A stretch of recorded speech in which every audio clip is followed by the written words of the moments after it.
So, in total, I saw 24 gaylords, or large cardboard containers of ballots loaded into my trailer. These gaylords contain plastic trays, I call them totes, but trays will work, of ballots stacked on top of each other. All the envelopes were the same size. I could see the envelopes had handwritten return addresses, and I could even tell that one was marked registered mail. That one was off to the side, all right? They were complete ballots. I didn't think much of it at the time. At Bethpage, I was first loaded with 2 tall gaylords. So picture that thing there, or this little representation here, but this tall, all right?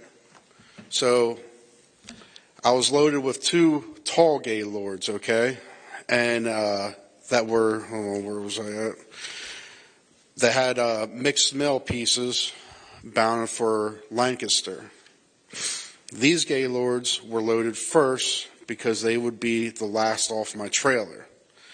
The remainder of the truck was loaded with complete ballots bounded for Harrisburg. I then drove to Harrisburg with the ballots. Usually I offload in one of the 7 docks every day, but not on October 21st. I wasn't allowed to offload. That's different. Whenever I pull into Harrisburg, I go around and I get my dock and I get unloaded and then I roll out. Not that day, all right? Not that day. Instead, I was made to wait for roughly 6 hours in the yard, from 9:15 a.m. to 3 p.m. This really ticked me off, all right? Because my brother was in town. He just moved back up. And I wanted to spend some time with him. I tried to get the attention of postal workers, but no one would tell me what's going on. All of this was weird. I arrived at about the same time every day. The expediter scans all my seals and barcodes, and they unload me. But for the first time, but from the time I first arrived in Harrisburg from Bethpage, everything got weird. None of that happened. After waiting 6 hours, I went inside to figure out what's going on. I was told to wait for the transportation supervisor. This was also weird. 16 months I've been doing this. I haven't ever talked to the transportation supervisor for the United States Postal Service. I talk to an expediter. I come in, I see an expediter, that's who I deal with. If I have an issue, it's the expediter. I don't deal with anyone else but the expediter. I never talk to the United States Postal Service's transportation supervisor. Let's make that clear. I have my own transportation supervisor for the company that I work for. He's the one that gives me the details. He's the one that I listen to. I don't listen to this guy. He's the guy that would contact my boss if he needed something ran different. I've never spoken with this transportation supervisor from the United States Postal Service. They don't speak to people like me. He's a top guy. He's the kind of guy that would speak to my boss, not a trucker like me. The supervisor told me to drive to Lancaster without being unloaded in Harrisburg. This made no sense to me.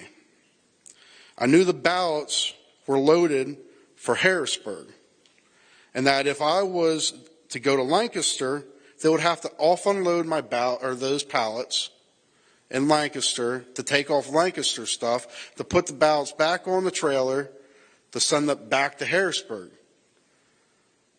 Doesn't make no sense.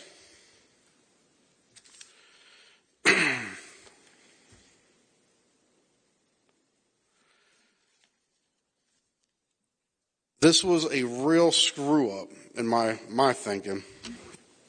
I wanted my ticket. So whenever I go to a place, when I go there, and whenever I'll leave, I'll get a ticket.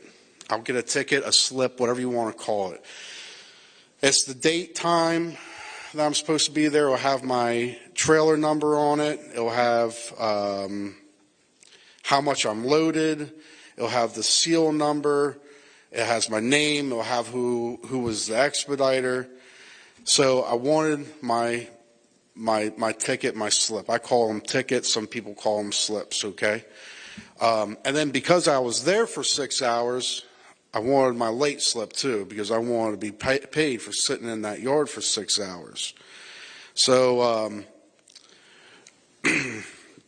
I wanted the ticket and the late slip for stopping in at Harrisburg. Also, I wanted it because if they tell me to take this load to Lancaster, I don't want to pull up the Lancaster of Harrisburg crap and be like, yeah, they just told me to come here and not have no ticket, because they don't look like I just came straight here, you know. Just to prove that I was there. And so others would know I wasn't the person that screwed this up.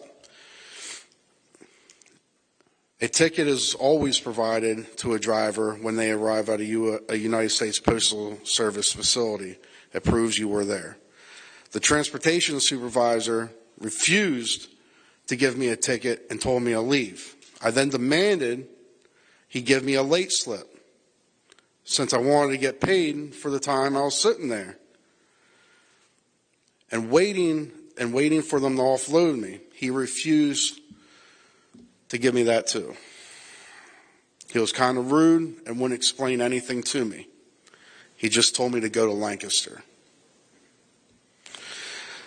I then drove to Lancaster, unhooked my trailer in its normal place, and then drove my truck to where I always park it, in a nearby lot, and then I went home. The next day, it just got weirder. As I arrived at Lancaster's United States Postal Service facility with my tractor, I went to hook up to my trailer, and my trailer was gone.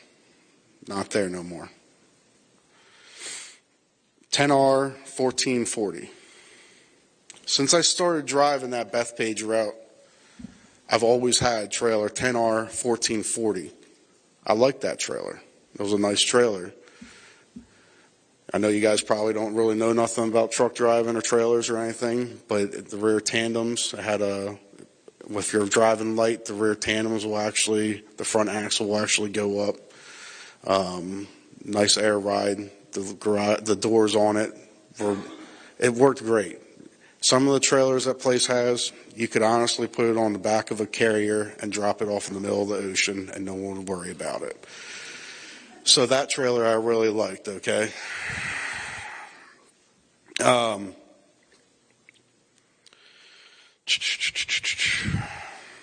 What happened on October 21st was a series of unusual events that cannot be a coincidence. I know I saw ballots with return addresses filled out, thousands of them, thousands, loaded onto my trailer in New York and headed for Pennsylvania. At first, I didn't think it was a big deal. In fact, I thought it was really awesome. I really did. I was like, sweet, I'm doing something for the presidential race. You know, this is cool. But as things became weirder, I got to thinking and wondered why I was driving complete ballots from New York to Pennsylvania. I didn't know why, so I decided to speak up. And that's what I'm doing today. Thank you.